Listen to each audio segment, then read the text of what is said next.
Still sitting in a truck seat that's older than your favorite pair of work boots? Your back has been filing complaints for years. If your seat is worn out, sagging, or just plain uncomfortable, it's time for an upgrade. Head on over to seatspecialist.com. Check out their selection of quality replacement seats built to keep you comfortable mile after mile. And don't forget to use promo code TR10 4U to save 10% on your order. Seatspecialist.com, because a better ride starts with a better seat. Welcome to That's Delivered, everyone. I'm your host, Ray. And today we're steering into an important topic that touches every corner of trucking industry, and that is safety. We're joining us with Paul Schmitz, the Director in Safety of Wayne Transportation, and a seasoned expert in making the roads safer for everyone. Today, Paul is here to share his journey into the trucking world, an evolving role of technology in the trucking safety, vital tips is for truck drivers, new and old, any stage of their career. So whether you're a new driver or you've been on the road for decades, you're going to love what Paul has to say. Paul, thanks for joining us. Let's kick things off. How are you doing today? I'm doing amazing, Ray. Amazing. Great. Fantastic. Hey, thank you so much. Thank you so much. Thank you very much for having me on the podcast. I believe in our industry. I believe that we have great things even yet to accomplish in what we're doing. I wish everybody the safest of travels out there. Nice. I think a lot of it, just getting the conversation started, letting everybody know they're not alone, and they can share these tips with everyone. I mean, this is a great way to do it. A lot of things going on in the biz. Yeah, but it's all good. It's all good.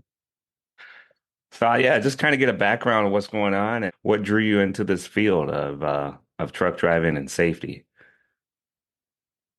So I don't know how much time you got, but so the backstory on safety, what drew me into safety was, I've been involved in safety, one aspect or another, for many, many years. I was in the Air Force for 20 years, and while I was in that, I was involved in safety. Uh, and when I got out and kind of went out on my own and started doing my own thing, I left the field, and I was an instructor for a number of years in the Department of Defense, and then out on my own for a while. But what got me into transportation safety was kind of a happenstance opportunity. So I hadn't been into transportation at all. And in 2010, if you remember, CSA came out and was launched in 2010. Right. And it was funny because a buddy of mine had, was talking to me, and he was an IT guy for a trucking company. And I was working as a precision agricultural specialist, in this tiny little farming town. And I wasn't really going anywhere with it. It wasn't really a huge challenge for me. So anyway, we were having some beers one day at the VFW, and he says, "I got a challenge for you." And so he told me, he said, "We're looking for a person to work in their safety department and help them with this new CSA thing." And I'm like, "Well, why me?" He says, "Well, one, you know government regulations because you were in the Air Force, and well, two, you've worked with people before, and so we think you'd be a good fit." So, not knowing much of anything about transportation, I did a quick study on CSA. Went in, did the interview. The CEO at the time says, "Okay, when can you start?" I'm like, that was the easiest job interview I think I'd ever had. He's like, "Sure." So it was just an opportunity that presented itself. But what I didn't realize is when I got into it, how it was going to affect my life. Now imagine I'm 38 years old. I retired from the military, thinking I've got this whole thing figured out. And a short while later, I'm like struggling to try and find, what am I going to do for the rest of my life as a career? I hadn't quite got it dialed in yet. I was missing the camaraderie. I was missing the connectivity. I was missing just something. Within the first 2 months of doing this job and working in safety, I got an opportunity to travel and meet a lot of drivers. And I tell you that it was an eye-opening experience for me because I didn't realize what this industry was really about. You see the trucks on the road, you see them going down the road, and you know they're hauling stuff and they're doing things, but you really don't know the people behind it until you get a chance to visit with them. And my first job, this is going to floor you. So as a safety person, I didn't realize I was joining a profession where I was going to be the most hated person in that profession.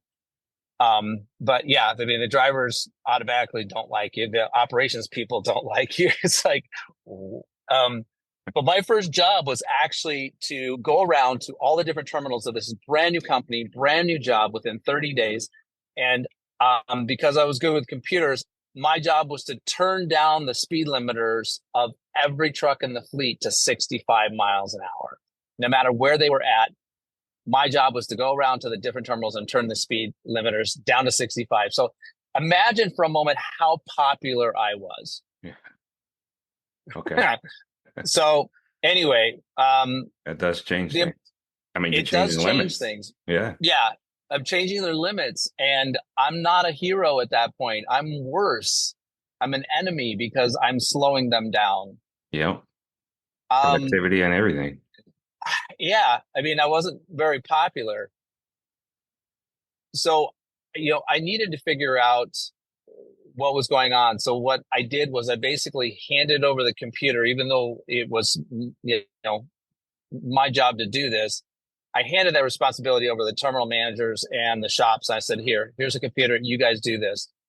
I'm not doing it. So I took a chance on possibly, somebody coming back after me for not doing it. But what I did was I said, you know what? I need to focus on these men and women that are doing this job. What I learned that these are men and women that were sacrificing a lot of personal time with families. They were sacrificing potentially health and so many other things to, feed their families, to have a job, to make a difference. I mean, each one of them had their own story and what they were going through to make this happen. My eyes became open to what was going on in the industry at a very quick and a very base level with these men and women. And I realized that there was a reason that I was put there, and it wasn't to turn down their trucks. My job, I felt, was to advocate for them, their safety, their health, their well-being, and to protect them against those that would take them out of the trucks, which, that would take them away from something that they loved. Right. A lot of these people just loved being truckers. And there's so many people that are trying to kick them out of the truck for one reason or another. They needed help. At least that's how I felt. So I took it upon myself to basically be that person, to do whatever I could to help to protect them. And that's been 14 years ago. Wow. So you were kind of like in between productivity and helping people get home safe to their families and keep their dream alive. I mean, that's a tough place to be, to try to create something positive and to see that and drive that motivating factor to be that positive influence. I mean, that's huge. How did that sit well with you over time? Like, how did that work? Well, you don't, you can't, like they said, how do you eat an elephant one bite at a time? How do you become that person that they trust, that they believe that you have their back? It doesn't happen overnight. I was automatically in that position of somebody that they wouldn't want to trust. It took time, and it will always take time, and you're never going to, be that person for every one of them. But, I wasn't worried about being popular or favorite or, anything like that. But when when they started calling me and asking me, hey, what do I do about this? I heard about this. When they started communicating back to me, that's when I knew that what I was doing was making a difference. They no longer saw me as a threat. They saw me as an advocate or somebody that will, that's there and sincerely to help them in whatever I can. Nice. So I always told them up front. I told every driver up front, I said, you may not like the answer I give you, said, but I will tell you the truth. I will not, lie to you. I will not talk down to you. I will not curse at you. I said, I will treat you as if you are, my family member, and that, I want the absolute best for you. And as long as we treat each other that way, we will absolutely not only get along, but we will thrive. And, we will both benefit from this. Wow. So you get to paint a picture of the future, not just today. Think about how long we can do this together as a team to help them get their, goals achieved for their family, for themselves. That's a nice story. That is. It's a little more than I was thinking that we'll get out of my interview here. I was looking for safety issues. You gave me a lot more deeper stuff to look at and think about. That's really cool. Safety is yeah. safety is extremely important. It's, obviously a big part, if not the most important part of what we do. But without that foundation of trust, without that foundation of being honest with each other, even when it doesn't feel right, when it doesn't, you're kind of scared to say what's going on. You have to have that foundation of trust.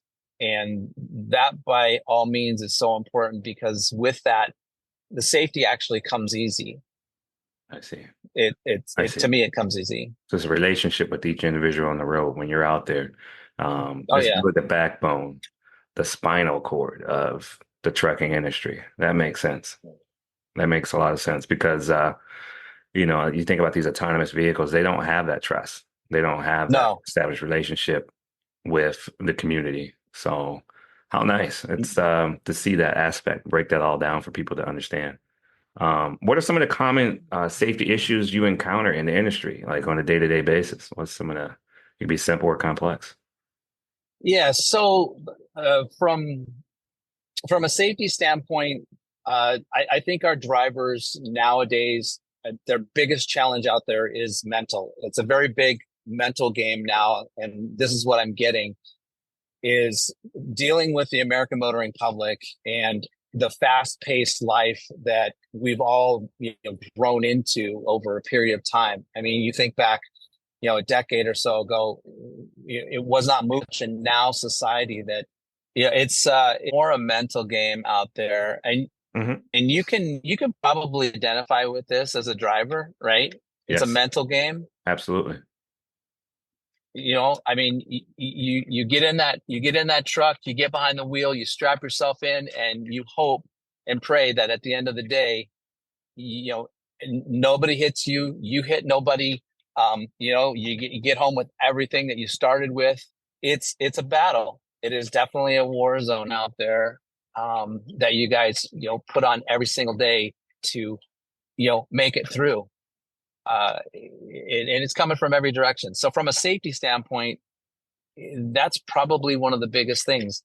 The next big challenge is, actually going to come from the operations side of things. And it's unfortunate, but I've also take it as a lesson learned, being involved in operations or past operations where drivers are a number and the commodity is the prize to be delivered at whatever cost it takes. And most drivers just do it because they want the paycheck, they don't want to upset the apple cart, whatever the reason is. But it's another battle that they face. It's a mental battle, and it's like, okay, where do we balance this?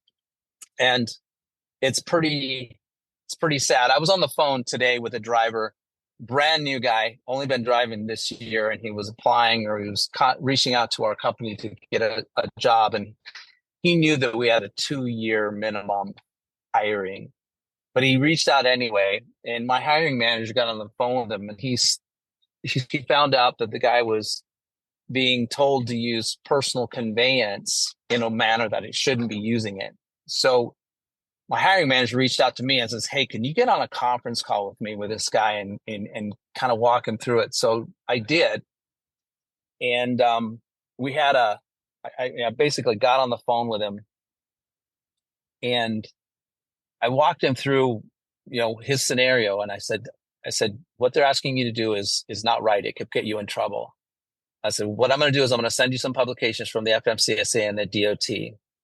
I said, "You need to talk to your safety person at that company and explain to them what's going on, and ask them if there's another way that this can be done, because you don't want to jeopardize your CDL. Because if you start getting a bunch of write-ups, that company won't care, but it'll affect your ability to get hired on by a company like ours down the road whenever you're eligible."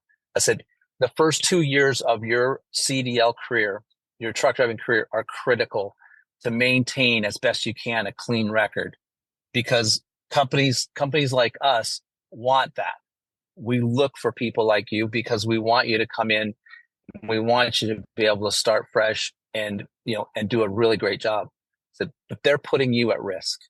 So they were using personal conveyance in a way to get him home at the end of his day, because they were over dispatching.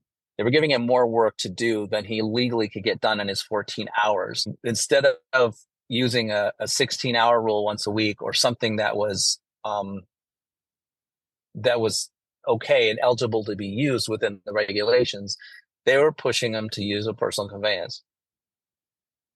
That is another area. And from a safety compliance standpoint, these are things that drivers are dealing with, at least from my perspective.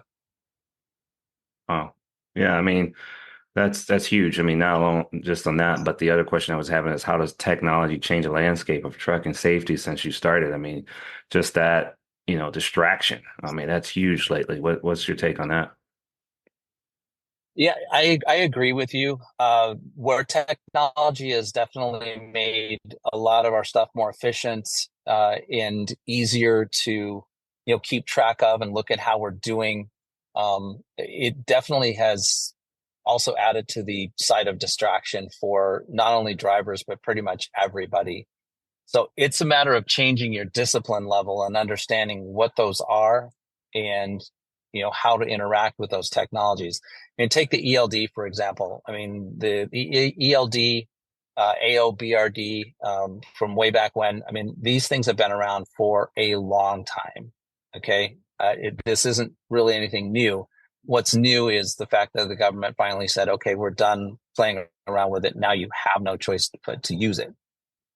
You get mixed reviews. Some guys say, "Oh my gosh, this is great, because now my company can't over dispatch me. They can't, make me work 20 hours in a day."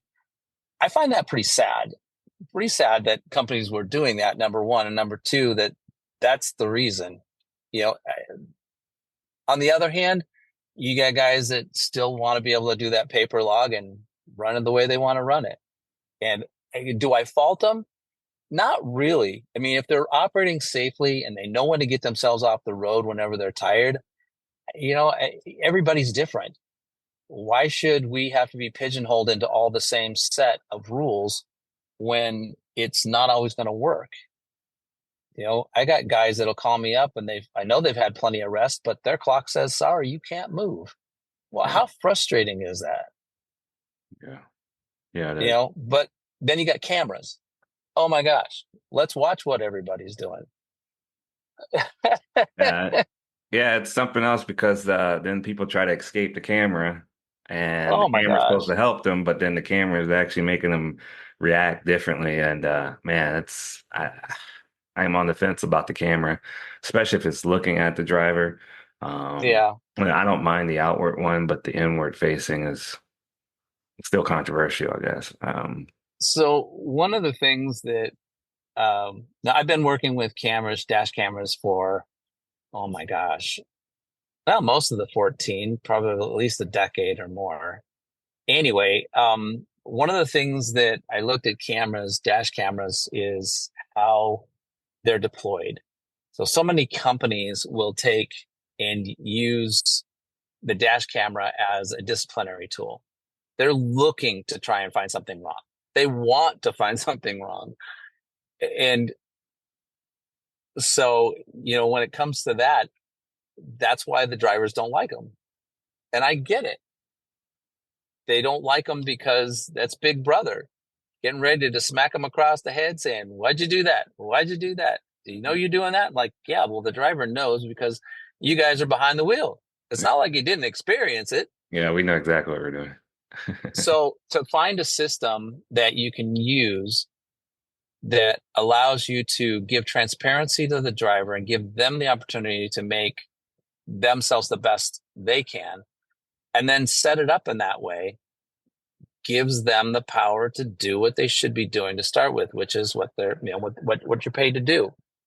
Drive safe, drive compliant, take care of business. Nobody can say that they can't do it. If they say they can't do it, then they definitely won't do it because they've already said they're not going to do it. They're not saying I can't. They're saying I'm not going to. There's nobody out there that can convince me that they cannot drive safe and compliant. Nobody. It's a choice. Just like walking out the front door and turning the key on the car, it was a choice. So the key here is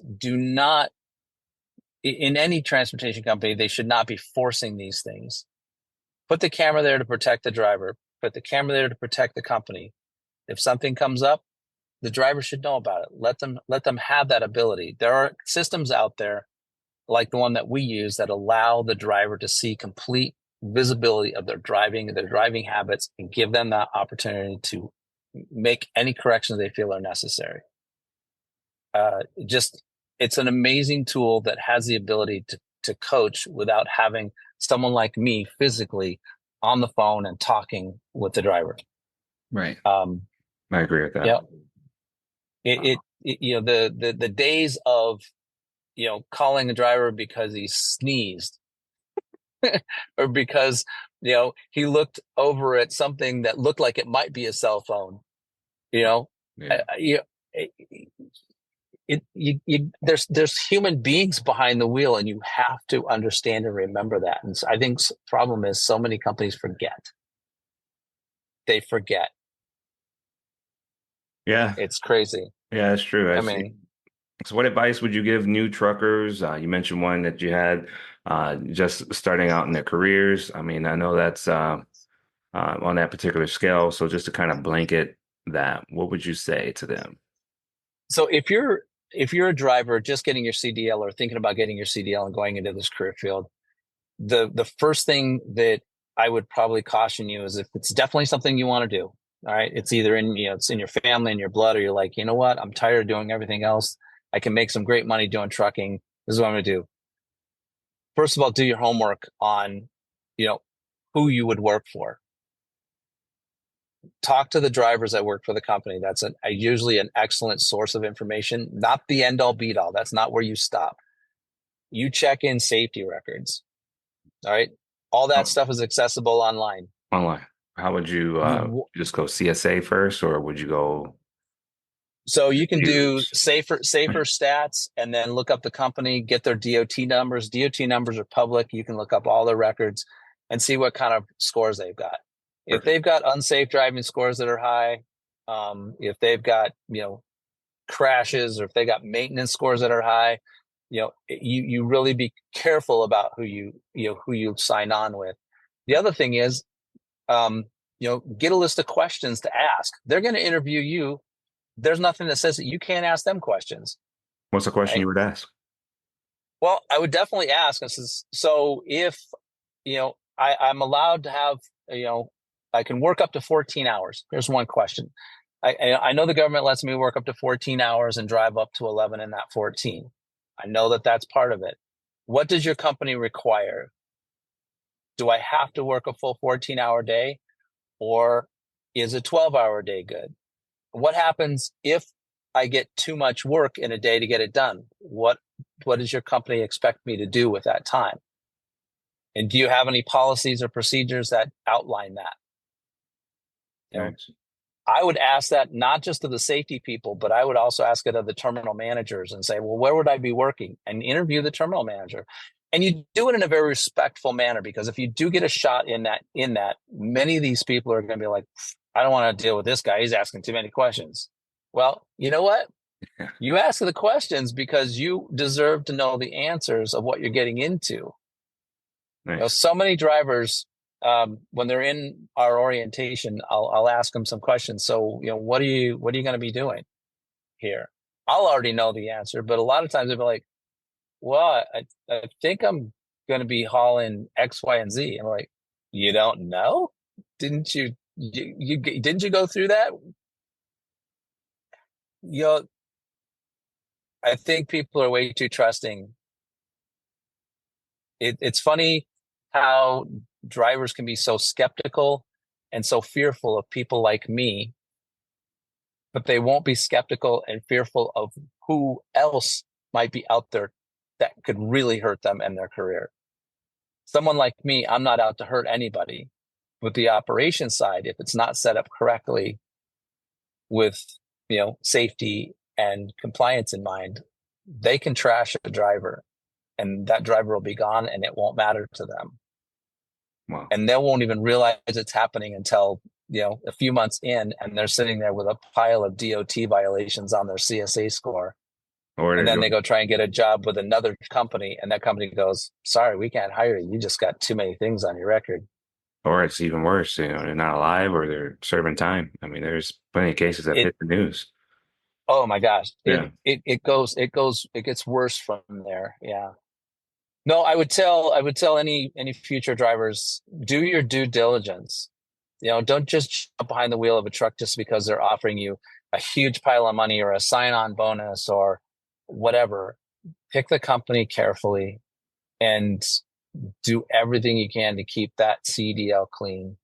Okay. Because once you get used to that money, once you get used to the income that you can make as a driver and the lifestyle, it's hard to let it go. That's a lot to say. There's a lot in that sentence.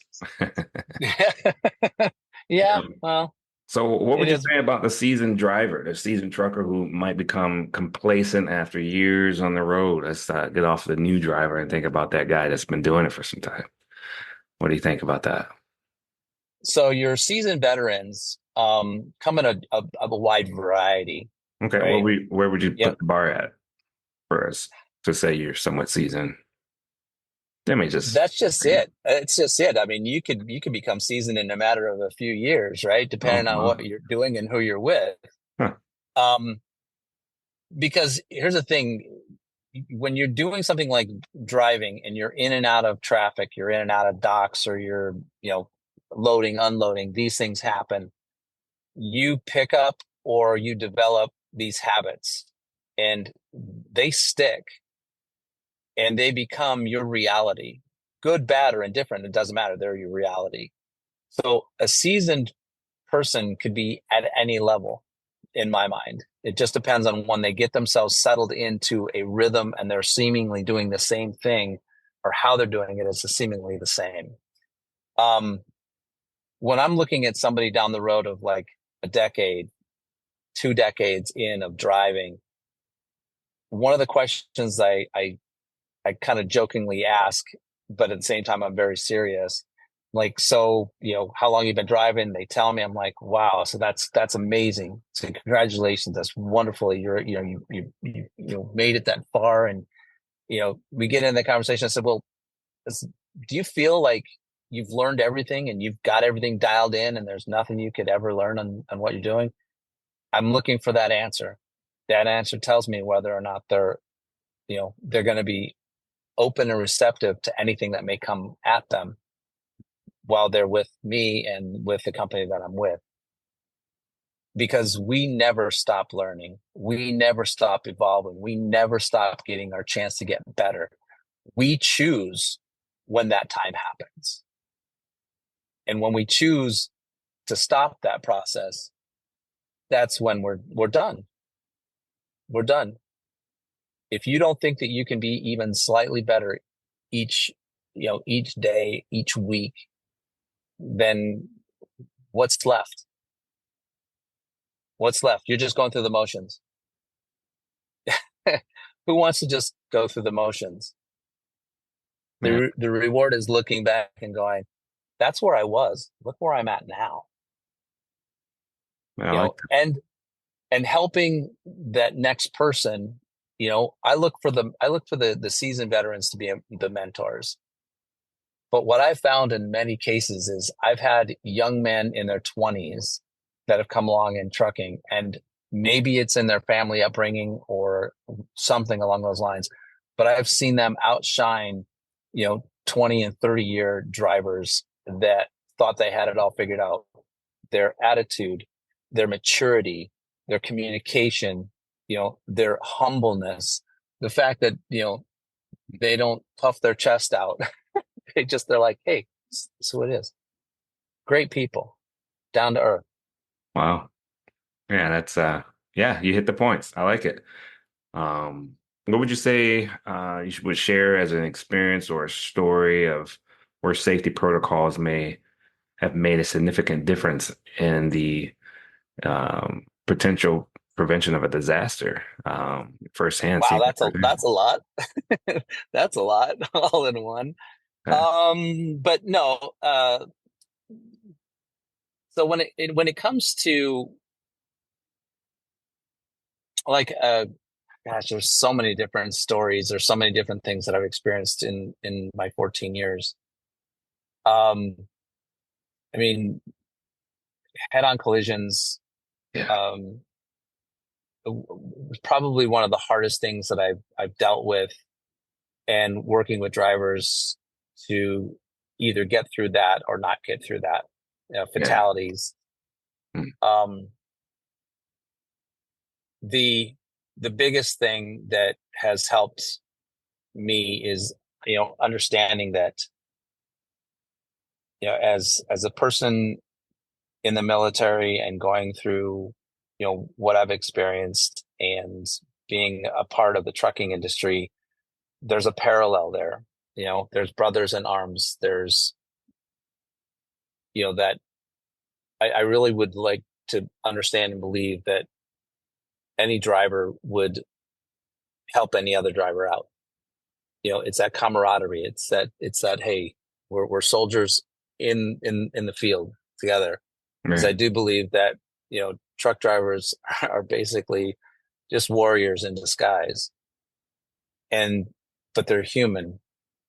So whenever I've encountered a situation where a driver's been involved in a fatality, and they Mm, are on the other side of that, um, it's a matter of just you got to take that time and go with it and go through it with them. yeah. And so it's definitely, that part it had a big change in me and understanding that, and it kind of brought it around full circle. Um, from my perspective in working in the industry, technology has been something that I've been a big proponent of. And the reason being is because I can't be in the truck. One, they won't let me. I'm too much of a distraction, probably. But two, I can't be in the truck, so I have to be able to grab and utilize whatever is available to me as a resource to understand what may be a threat or a risk to my guys and anybody else around. So it's not necessarily a safety protocol, but it's more along the lines of just utilizing the technology to be able to help me to identify where do I need to be, who do I need to talk to, and what do I need to talk with them about? How do I talk them off that ledge? How do you convince a driver that drives 7, 8, 9 miles an hour over the limit consistently into not doing that anymore? How do you talk a driver that drives 5 mile an hour over the limit to not do that. Somebody's been doing it for years. So there's a lot of psychological aspects of here. There's also a lot of, hey, look, I have to convince you that you need to care about you more than you do right now. Because right now you don't care about yourself enough to protect yourself from what could happen. You have a CDL in your pocket. That CDL affords you the privilege, okay, of going out and earning a very good living. But at any moment, any second, that could be completely stripped away from you for an action. Whether it's your fault or not, it could happen. You have to remember that and always, always, always keep that in the back of your mind. One thing that I talked to guys, I said, look, this is a covering your butt game. Okay.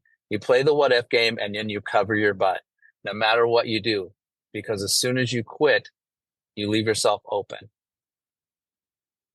Everything you do, think about what would happen if you lost that CDL. Could you replace that income within 30 days, 60 days, 90 days? Now your savings are gone. Now you have to change your lifestyle completely all over again, potentially. Okay. What about your family? What about your kids? Your house? Everything you worked for? So every little decision that you make as a driver can and will and affect that.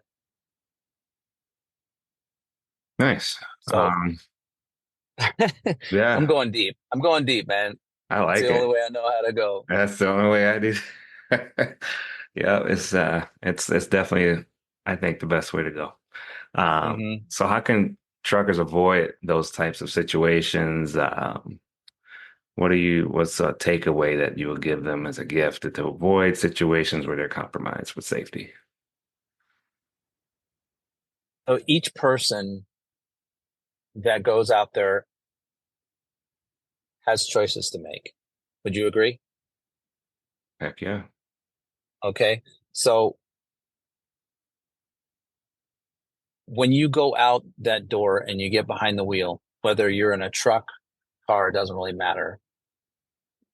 Right? Before you leave that house, before you leave where you go, typically you're going to look yourself in the mirror at some point. Almost everybody does. You got to look yourself in the mirror and understand your level of integrity. Can you look yourself in the mirror and say, I did the best that I can and I did it right? If you can't answer truthfully and honestly of that, then there's nobody going to be able to help you. Yeah. I try to do that. You have, Yeah. you got to be able to look yourself in the mirror at the end of the day, beginning of the day, and say, this is it. This is what we're going to do. We're going to do it. We're going to do it right. If everybody were to just slow down long enough to just take that breath and look themselves critically in the mirror, and then when that opportunity presents itself and nobody else is looking, because this is the key right here, when nobody else is looking, and it's much easier to take that less resistive path and do what you want to do, even though it's not right. But you resist that urge and you make yourself do what you should be doing. Think about how much better this world would be. So, the advice that I would give is look within yourself, understand your level of integrity, and always hold it high. Because you're gonna make it work. You'll be true to safety. You'll be true to compliance. You'll be true to the people around you. People will love you, and you won't even have to really do anything more than just that. Wow. Man, that's pretty cool, man. You're that guy. You definitely are in the right role. While you're in the role, you are making changes and touching people's lives and so many people's lives you don't even see. So appreciate that, man. That's some good words. And I hope that resonates with our listeners. Um, what should civilians who are on the road with truckers know about driving safely around large trucks? What, you got a message for them? Slow down, people. You know what? you don't need to keep up with the Joneses or the Smiths or any of them out there. You got to get from point A to point B. I get that, but there's no reason to be going as fast as you do. And understand this, these guys, and it's a given, right? Trucks cannot stop as fast as cars. Stay out from in front of them buggers. Stop cutting in front of them. That is a heart attack. What about hanging out around the back tire there? I mean, I like to hang out by the. Oh, well, if they want their insurance company to buy them a new car, that's a perfect place to sit. Here's the thing. All right. I talk to my drivers and I tell them, look, your biggest threat is going to be in front of you or right in that front cone area. Okay. Right. From the front tires coming around, focus on that, because here's how the DOT looks at accidents from the rear. It's not the trucker's fault unless they can prove the driver switched lanes or moved and merged into them. Typically, it's not going to be my driver's fault. My camera will show that my driver is going straight down their lane and you were dumb enough to run into him somehow, some way. Okay. So, and that's why I love cameras, because I'm going to prove that you were just too ignorant to understand. Blind spots. Yeah. You tell guys, keep an eye on the blind spots and then do your best to maneuver so that the vehicles don't stay there. Right. I would tell civilians and other four-wheelers out there, if you're going to pass the truck, pass the truck. Don't hang out anywhere on its side, anywhere, nowhere. I did a 40-hour trip out to North Carolina back recently, and I don't know how many times I saw a truck put its signal on, start to move over as a car was just racing up or sitting there. I'm like, oh, wow. If I had just had my dash camera going, that would have been I'd have been a YouTube aficionado with all the videos that I could have produced from that. 40 hours worth of craziness. I would love to be able to speak more clearly and connect with the people that drive around trucks. To me, if there's a way that we can connect with those folks, and even if it's a partial difference, I can't even imagine how much better it would be on the semi drivers. Now, that all being said, I've also seen some truck drivers that really need to, take some lessons in being courteous, being patient, planning out your lane changes. Don't wait till the last minute and then throw your signal on as you're moving over on that. Yeah, it takes two. So everybody has to play the game and do it right. So any new things to look forward to on the horizon that you're excited about in the transportation industry? We'll wrap things up with that. Yeah, sure. So one of the last things, and this is a very unexpected turn of events. So while I love technology, one of the things you asked me early on, in fact, the very first question you asked me was at the truck driving championships, and you said, "Hey, what do you think of autonomous vehicles?" Well, I don't have much room for autonomous vehicles. I'm sorry. There's a human behind the wheel for a reason, and that's what we pay him for. So let's bypass that subject. But there was another one, and that has to do with crash mitigation systems. Your Bendix, Wingman, Fusion systems, the auto braking, etc. I've never really been a big, huge fan of those systems for two reasons. One, they didn't seem proficient enough to do the job without causing potential issues for the driver and everybody around. All right, they weren't accurate enough. At least that was my understanding. Yep. The second reason is because as soon as we as drivers let technology take over our jobs and doing what we're supposed to be doing, we become even more complacent. We expect these systems to brake for us. We expect these systems to keep that following distance for us. So now we're just relegating ourselves to holding the steering wheel, pushing pedals, and eating M&Ms going down the road. Hello. Let's step back a moment. Now, you said it better than I can say it. All that being said, I did go recently to a demo for the newest latest Bendix Wingman Fusion systems. And I got to ride in a truck with a professional driver on a closed course, and they put it through its paces. I was impressed. I was extremely impressed. I'm still not beyond the whole thing of, all right, the driver needs to be in control. But that guy specifically said, look, the driver is in control. It's there to just augment and help the driver should something change that's beyond their control. Okay, that's what it's meant to be there for, is when it gets beyond the driver's control and they need an immediate decision. This is what I've seen in almost every collision that's happened, where the driver could have prevented the collision.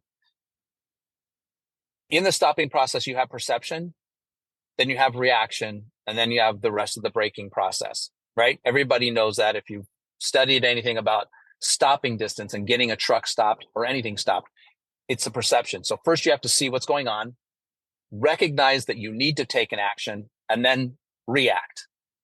What we have seen is that while that time is typically, let's say, 2 seconds at best with somebody who's paying attention and reacts properly, it inevitably never is 2 seconds. It's much longer because your perception, all right, changes. You see brake lights ahead. What's the first thing you think of? People look at brake lights ahead and they're going, those people are slowing down. They're not stopping.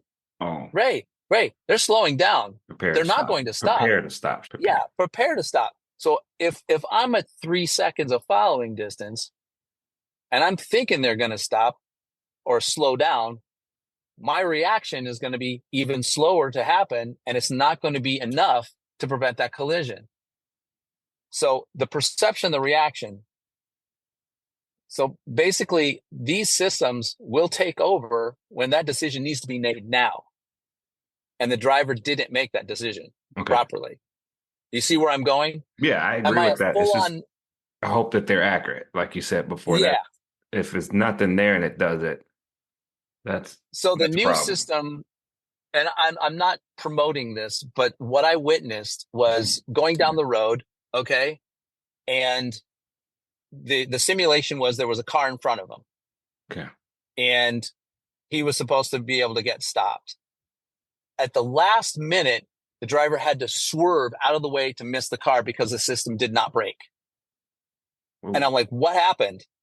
Why didn't it brake? He says, because the two elements that have to line up and agree did not agree. It used to be camera only or radar only, right? Well, now you've got camera and radar that have to work together to be able to say, okay, yeah, this is a threat, brake. What happened was, he says, chances are there was a sun flare or something that interrupted that pattern. Whoa. So I'm like, okay, so it didn't just brake. And that's what he said. So he said, we took another lap around and this time it did brake. And, we didn't hit the simulated car that was in front of us. And I was like, that was pretty impressive. And the adaptive braking, cruising thing was, I was like, wow, this is amazing technology. It is. Again, I'm not a full proponent. Let's just go throw these in every truck. Right. I can see the use cases. I can see where they can help. Definitely would have minimized, the collision damage and things like that in some of the crashes that I've seen, because of that reaction. The driver didn't believe they were stopping. I mean, video after video, you see it all the time. And they dodge to the left, dodge to the right, take that shoulder. That's my out. Well, with the system, it helps. It does help that. Nice. Help the driver. Anyway, better. I like that. Help him be better. Don't take it away from him. That's what I. Yeah, and there's a place for it. There is. So that's kind of where we're at with what's in the future, or what's out there that technology is going to help us get to a better place if it is used correctly. If it's not used correctly, it could cause a lot of damage. I mean, in the wrong hands, it's just another weapon. That's all it is. Yeah. So, Paul, thank you so much for your time. I don't want to take too much more. I know you're a busy guy, and I'm so glad that you took this time to talk to our listeners and share your insights. And it's clear that safety isn't just a part of the job; it's a commitment to making sure everyone on the road gets home safely. For our listeners, whether you're behind the wheel of a big rig or sharing the freeway with a truck driver, remember the tips that Paul gave us today. So please stay tuned for any updates or any changes. I'm your guy Ray, and that's Delivered. And as your host, I want you to stay safe as you travel, and everyone, please keep delivering success and greatness. That's what we want. Thanks. Yeah, Thanks. Appreciate yeah, that. you're a good guy. All All right, right, my friend. take care now. Sounds Yeah, good. you too, buddy. All right, bye. Are you a trucker looking for a safe and reliable place to park? Look no further than Truck Parking Club. With locations across the country, we've got the perfect spot waiting for you, whether it's daily or long-term parking. And right now, use promo code DELIVERED at checkout for an exclusive discount. Reserve your spot today at truckparkingclub.com and drive stress-free, knowing your parking is covered.